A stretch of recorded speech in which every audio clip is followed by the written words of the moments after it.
Welcome to learn maths easier. இன்னைக்கு நம்ம இந்த வீடியோவில் பார்க்க போகிறது கிளாஸ் 10th என்சிஆர்டி சிபிஎஸ்சியில் இருக்கக்கூடிய சாப்டர் 4 குவாட்ராட்டிக் ஈக்குவேஷன்.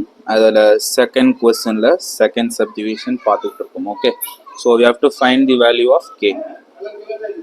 கேயோட வேல்யூவை நம்ம கண்டுபிடிக்கணும். சரியா? ஸோ கொடுத்துருக்க ஈக்குவேஷன் என்னது? Solution kx of x minus 2 plus 6 is equal to 0. இப்போ ஃபர்ஸ்ட் இந்த k of x என்ன பண்ணுறேன், உள்ள நான் ஃபர்ஸ்ட் மல்டிப்ளை பண்ணிக்கிறேன். சரியா? ஸோ அப்போ k of x நான் உள்ள மல்டிப்ளை பண்ணேன்னா எனக்கு என்ன கிடைக்கும்? kx square. So k of x and xனா kx square minus 2 times of kx plus 6 is equal to 0 அப்படிங்கிறது கிடைக்கும். சரியா? So kx square minus 2kx plus 6 is equal to 0 அப்படிங்கிறது கிடைக்கும். சரியா? இப்போ இதில் இருந்து எனக்கு ஏவோட வேல்யூ என்னது? k.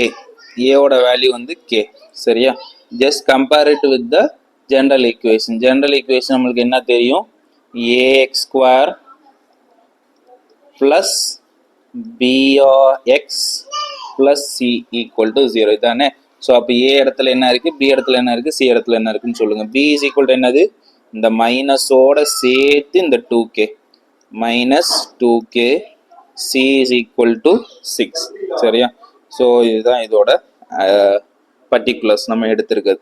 இப்போ கொஷினில் என்ன கொடுத்துருக்கோம் ஆல்ரெடி நம்ம போன சம்லேயே பார்த்துருப்போம். கொஷினில் it is given as it has two equal roots. இந்த கொடுத்திருக்க ஈக்குவேஷன் என்னது? Condition 2 equal roots.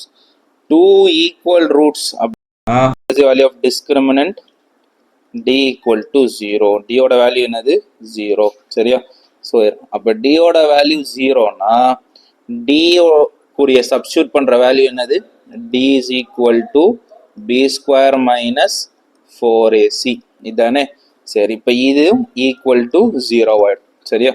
ஸோ இப்போ இதில் B value, A value, C வேல்யூவை சப்ஸ்டியூட் பண்ண போகிறோம் இங்கேருந்து. ஸோ அப்போ பி ஸ்கொயருக்கு என்ன வரும்?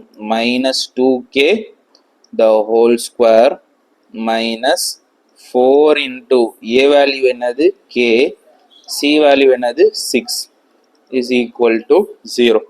ஸோ இப்போ இதை ஸ்கொயர் பண்ணோம்னா எனக்கு என்ன கிடைக்கும்? மைனஸை ஸ்கொயர் பண்ணோம்னா ப்ளஸ்ஸு, 2வை ஸ்கொயர் பண்ணால் 4, கேயை ஸ்கொயர் பண்ணால் கே ஸ்கொயர் மைனஸ் 4 into 6 என்னது?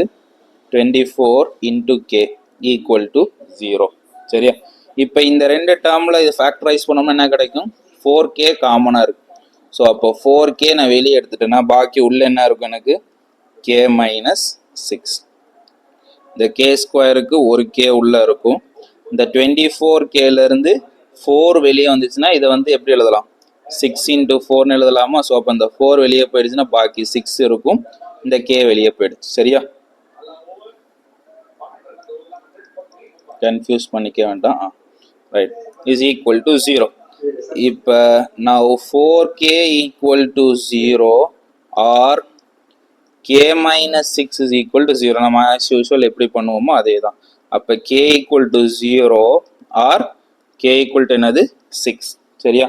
ரைட், இப்போ ஆன்சர் என்ன வந்திருக்கு? k equal to 0 or k equal to 6. இப்போ நம்மளுக்கு தேவையான குவாட்ராட்டிக் ஈக்குவேஷன் என்னது?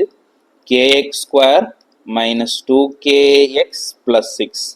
இதுக்கு நம்ம டெஃபினேஷன்லேயே நான் சொல்லியிருப்பேன், இன் ஜென்ரல் ஃபார்முக்கு ax square plus bx plus c equal to 0 where a must not be equal to 0 அப்படின்னு தான் நம்ம டெஃபினேஷன் பார்த்துருப்போம். சரியா? ஸோ அப்போ a நாட் ஈக்குவல் டு 0 இருக்கணும். அப்போ இந்த கோஎஃபிஷியன்ட் ஆஃப் எக்ஸ் ஸ்கொயரோட டேர்ம் என்ன ஆகக்கூடாது? 0 ஆகக்கூடாது. ஆனால் இங்கே கோஎஃபிஷியன்ட் ஆஃப் எக்ஸ் ஸ்கொயர் என்ன இருக்கு? k. அந்த கேக்கு என்னென்ன வேல்யூ வருது? 6ம் வரும், 0வும் வரும்னு போட்டிருக்கு. ஆனால் இந்த கேவோட வேல்யூ என்ன ஆகக்கூடாது? இந்த 0ங்கிற வேல்யூ வரக்கூடாது. சரியா? வந்துச்சுன்னா இது என்னவா மாறிடும்? லீனியர் ஈக்குவேஷனாக மாறிடும் இந்த மாதிரி இருந்துச்சுன்னா. ஓகே, ஸோ அப்போ therefore k equal to 6 and k equal to 0 என்ன ஆயிடுச்சு? ரிஜெக்ட் பண்ணியாச்சு. ரிஜெக்ட். ஏன்னா k என்ன வரக்கூடாது? நாட் ஈக்குவல் டு ஜீரோவாக இருக்கணும். Since it is the coefficient of X ஸ்கொயராக இருக்கிறனால. சரியா? ஸோ ஏன்னா அப்படின்னா நம்ம வந்து கே தான் கண்டுபிடிக்க சொல்லியிருக்காங்கன்னு அப்படியே எழுதிடுவோம். K equal to 6 or K equal to 0 அப்படின்னு டேரெக்டாக ஸ்டூடெண்ட்ஸ் எழுதிடுவாங்க. இது தப்பு. ஏன் அப்படின்னா கேவோட வேல்யூ என்ன இருக்கு? எக்ஸ் ஸ்கொயரோட கோஎஃபிஷியண்டாக இருக்கு. அப்போ தேர்ஃபோர் இதோட வேல்யூ என்ன ஆகக்கூடாது? 0 ஆகக்கூடாது. சரியா? அப்படி தான் நம்ம பார்த்துருப்போம். ஸோ இந்த வீடியோவில் உங்களுக்கு எதுவும் டவுட் இருந்தால் கட்டாயம் கமெண்ட் செக்ஷனில் கேட்கலாம். Will explain to all your doubts and stay tuned with Learn Max easier for further videos. Thank you.